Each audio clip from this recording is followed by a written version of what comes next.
एक मासूम से बच्चे आर्यन पर लगा अपनी ही दादी को जान से मारने का इल्जाम। क्या उसकी बेगुनाही साबित कर पाएंगे उसके पापा? क्या अनिका से बदतमीजी रोहित मारवा के बॉडीगार्ड अब्दुल को पड़ेगी महंगी? और आखिर क्या रिश्ता है अनिका का किशन और अंजलि से? क्या अनिका के कोई अतीत का राज खुलेगा किशन और अंजलि के आने से?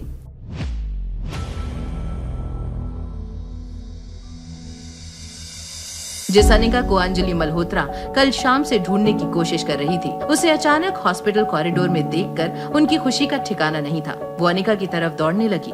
अब्दुल जो वहीं दरवाजे पर खड़ा था, वो भी उनके पीछे गया। अनिका के पास आते ही अंजलि मल्होत्रा उसके गले लग गई। थैंक यू सो मच बेटा, आज तुम्हारी वजह से मेरे पति जिंदा हैं। आंटी, आपको पक्का यकीन है कि ये वही लड़की है जिसने मिस्टर अग्रवाल की जान बचाई है? भला मैं इसका चेहरा कैसे भूल सकती हूँ। क्या आपने कोई मेडिकल ट्रेनिंग ली है? अनिका ने कुछ नहीं कहा, बस अब्दुल को घूरती रही। अब्दुल ये समझ चुका था कि उसने अनिका को पहचानने में बहुत बड़ी गलती कर दी है। इन सब बातों से अनजान रोहित किशन मल्होत्रा की लैब रिपोर्ट्स लेकर वहां आया। उसने जब अनिका को अंजलि मल्होत्रा से बात करते हुए देखा तो वो काफी हैरान रह गया। क्या तुम एक दूसरे को जानते हो? हाँ, ये हमारे होटल में ही रहती है। ये तो बड़ी अच्छी बात है बेटा, इसी ने कल किशन जी की जान बचाई थी। अरे ये नहीं होती तो पता नहीं क्या हो जाता। अंजलि मल्होत्रा की बातें सुनकर रोहित सोच में पड़ गया। वो बस अनिका को देखे जा रहा था। दूसरी तरफ रिया खुश थी, क्योंकि उसे लगा कि आर्यन की अक्लमंदी से अब उसका परिवार पूरा हो जाएगा। रिया ने आर्यन को फोन करके ये खबर देने का सोचा। मेरे साथ रहकर तुम भी स्मार्ट हो गए हो। वो मॉम को ईमेल करने का आइडिया बेस्ट था। अगर मॉम ने दादी की सर्जरी की तो तुम इनोसेंट प्रूव हो जाओगे और फिर हम सब साथ में रहेंगे like a happy family. Thank you sister. Brother, आज इस खुशी के मौके पर अगर मैं तुमसे कोई विश मांगू तो क्या तुम उसे पूरा करोगे? बिल्कुल, तुम तो बस ये बताओ कि मुझे करना क्या होगा। आई वॉन्ट कि तुम बाबी वाली फ्रॉक में मुझे एक फोटो भेजो। मैं देखना चाहती हूँ कि मेरा भाई पिंक फ्रॉक में कितना क्यूट लगता है। लेकिन तुम्हें एक प्रॉमिस करना होगा। कैसा प्रॉमिस? तुम फोटो देखकर हंसोगी तो नहीं? Okay brother. वैसे तो आर्यन को लड़कियों के कपड़े पहनना बिल्कुल भी पसंद नहीं था, लेकिन इस बार आर्यन रिया को खुश करना चाहता था। आर्यन अपनी पिंक ड्रेस ढूंढने लगा। वहीं लाइफ केयर हॉस्पिटल में रोहित की नजरें अनिका से हट नहीं रही थी। कौन हो तुम? अच्छी हो या बुरी, स्कूल ड्रॉप आउट हो या जीनियस, मेरे खिलाफ साजिश करने वाली कोई चालाक औरत या फिर दूसरों की मदद करने वाली, आखिर कौन हो तुम? तो क्या अब मुझे मिस्टर मारवा से मिलने की अपॉइंटमेंट मिल सकती है? कैसी अपॉइंटमेंट? क्या आपने बताया नहीं मिस्टर मारवा को? क्या नहीं बताया अब्दुल? कौन से अपॉइंटमेंट की बात चल रही है यहाँ? वो सर, ये कल आई थी आपके स्वीट के पास, आपसे मिलने की जिद कर रही थी। आपकी दादी माँ के बारे में कुछ। तुमने मुझे बताया क्यों नहीं? तुम जानते हो ना मेरे लिए मेरी दादी माँ का ठीक होना कितना इम्पोर्टेंट है। पर सर, हमारी मदद तो सिर्फ डॉक्टर अमृता ही कर सकती है। आप किसी इंसान की काबिलियत जाने बिना उसके इंटेलिजेंस पर सवाल कैसे उठा सकते हैं? क्या आप श्योर हैं कि आपकी दादी माँ का इलाज कोई और नहीं कर सकता? सिर्फ नाम के आधार पर किसी को कम या ज्यादा आंकना सही है क्या? लेकिन मैंने तो। बस अब्दुल, मेरी दादी अभी चंडीगढ़ के हॉस्पिटल में है और चल फिर नहीं सकती। उनकी हालत बहुत नाजुक है। मैं चलूंगी उनसे मिलने और उनका ट्रीटमेंट भी करूंगी, लेकिन मेरे ट्रैवल और स्टे का अरेंजमेंट आप करवाएंगे। आप उस सब का टेंशन मत लीजिए, सब हो जाएगा। ठीक है, अभी मुझे जाना होगा। मिस अनिका, एक मिनट, क्या मैं जान सकता हूँ आप मेरी हेल्प क्यों करना चाहती हैं? मिस्टर मारवा, मैं यहाँ किसी को ढूंढ रही हूँ। मैं आपकी दादी को ठीक करने में आपकी मदद करूँगी और बदले में आपको मेरी मदद करनी होगी उसे ढूंढने में। आप किसे ढूंढ रही हैं? अभी नहीं, वक्त आने पर मैं खुद आपको बताऊंगी। अनिका की बातों से रोहित को उम्मीद की एक नई किरण दिखी थी। अनिका के कॉन्फिडेंस से रोहित को कुछ राहत मिली थी। रोहित वापस किशन मल्होत्रा को देखने पेशेंट वार्ड में गया। किशन जी की नींद खुल चुकी थी और वो रोहित को देखकर काफी खुश थे। अरे रोहित बेटा, तुम बहुत बिजी रहते हो और यहाँ। अंकल, आपकी हेल्थ भी उतनी ही इम्पोर्टेंट है जितनी बाकी चीजें। वैसे आपको मुझे बताना चाहिए था कि आप मनाली में हो। बेटा, मैं यहाँ किसी काम से नहीं बल्कि किसी अपने को ढूंढने आया हूँ। वो तो ठीक है, लेकिन आपको बताना चाहिए था ना। वैसे किसे ढूंढ रहे हैं आप लोग? दरअसल मेरी एक बहन थी, उसने यही किसी गुलेरिया फैमिली के एक लड़के से शादी कर ली थी। हमने बहुत दिनों तक दीदी से बात नहीं की। फिर हमें पता चला कि शादी के 2 साल बाद ही उसका देहांत हो गया। अभी कुछ दिनों पहले हमें पता चला कि मेरी बहन की एक बेटी भी है और वो मनाली में ही रहती है। बस उसी को ढूंढ रहे हैं हम दोनों। दीदी तो हमें छोड़कर चली गई, लेकिन हमें उनकी बेटी को कैसे भी ढूंढना है। वो एक बार हमें मिल जाए तो हम भी उसकी वैसी ही सेवा करेंगे जैसे दीदी हमारी सेवा करती थी। फिर शायद दीदी हमें माफ कर दे। चलो हम अभी गुलेरिया हाउस चलते हैं और अपनी बच्ची को लेकर आते हैं। नहीं, अभी नहीं, पहले आप ठीक हो जाओ, फिर हम सब साथ में चलेंगे। हाँ अंकल, इस वक्त आपको रेस्ट करने की सख्त जरूरत है। ठीक है, जैसा तुम कहो। रोहित, जरा वो बैग देना मुझे। ये देखिए, ये है मेरी बहन की तस्वीर।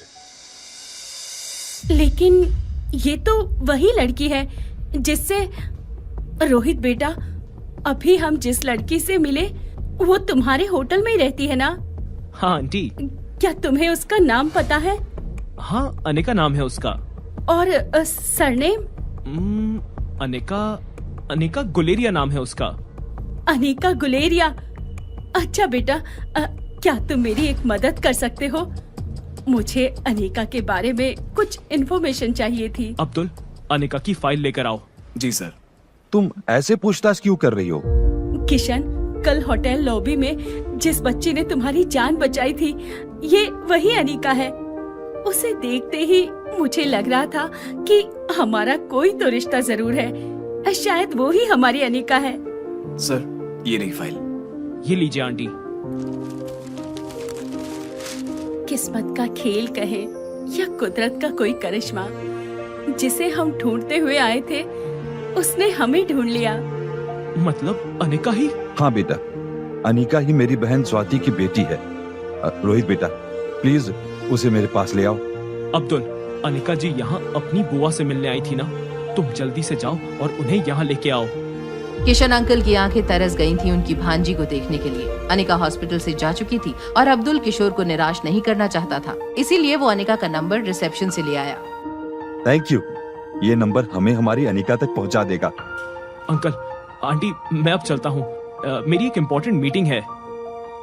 हाँ बेटा, तुम जाओ। तुमने जो कुछ भी हमारे लिए किया है उसका एहसान हम नहीं भूल सकते। रोहित होटल पैराडाइज के लिए निकल चुका था, लेकिन अभी भी वो अनिका के बारे में ही सोच रहा था। वहीं दूसरी तरफ अनिका भी हैरान थी जब उसे उसके अतीत से जुड़ा एक फोन आया।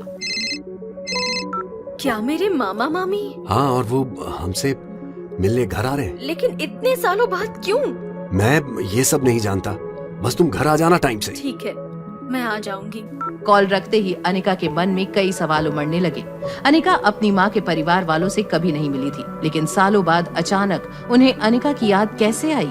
अनिका के मन में इस नए रिश्तेदार को लेकर डर था, तो वहीं कोई और भी था जिसे अनिका से भी ज्यादा डर लग रहा था। क्या तुम्हें यकीन है कि वो लोग अनिका के रिश्तेदार हैं? मुझे तो लगता है कि इन सब के पीछे अनिका का ही हाथ होगा। पक्का हमारे खिलाफ कोई नई साजिश रच रही है। यकीन तो मुझे भी नहीं हो रहा कि ये लोग इतने सालों बाद अनिका को क्यों ढूंढ रहे हैं। क्या तुम स्वाति के परिवार वालों के बारे में कुछ भी नहीं जानते? काफी गरीब परिवार से थी स्वाति, और उसकी फैमिली पहाड़ों के उस पार रहते थे, लेकिन शादी के बाद उसने उनके साथ कोई कांटेक्ट नहीं रखा। कहीं ये लोग हमसे पैसों की भीख मांगने तो नहीं आ रहे? वैसे वो कह तो रहे थे कि अनिका के मामा बीमार हैं और इस वक्त हॉस्पिटल में एडमिट है। तो ये बात तय है कि वो भिखमंगे पैसों के लिए ही आ रहे हैं। देखिए, मैं पहले से ही कह देती हूँ, खबरदार उनको एक भी पैसा दिया तो। तुम तो ऐसे बोल रही हो जैसे कि मैं तिजोरी खोल के उनके सामने रखने वाला हूँ। लगता है आ गए भिखमंगे। जहाँ एक तरफ अनिका के मामा मामी के स्वागत के लिए कामिनी दरवाजा खोलने के लिए आगे बढ़ी, तो वहीं दूसरी तरफ अपने स्वीट में वार्डरोब का दरवाजा खोलते हुए आर्यन रिया को दिया हुआ प्रॉमिस पूरा करने के लिए फ्रॉक ढूंढने लगा।